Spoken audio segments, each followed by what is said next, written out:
Le choc, l'émotion et la douleur des familles des victimes à Winsenheim. 11 morts, c'est le terrible bilan.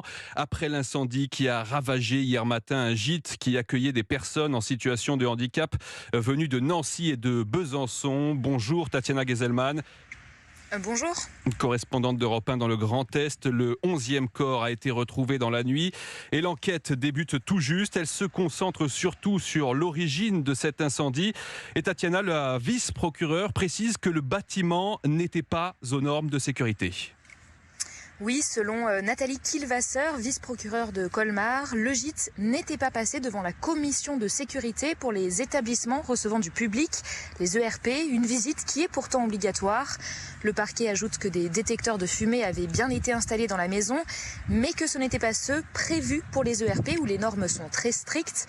Alors cela n'explique pour l'instant en rien l'incendie, mais cela peut tout de même aider à comprendre pourquoi les 11 personnes qui ont péri ici à Winsenheim n'ont pas réussi à s'échapper du gîte. Alors pour l'instant, les investigations se poursuivent. Devant moi, les gendarmes sont toujours en train d'analyser les décombres. Ils recherchent d'éventuels indices qui leur permettraient de comprendre d'où sont parties les flammes et quelle était la cause exacte de ce feu couvant évoqué hier par la vice-procureure. Leur travail permettra aussi de savoir s'il y avait par exemple des extincteurs à disposition dans le gîte ou s'ils disposaient de portes coupe-feu.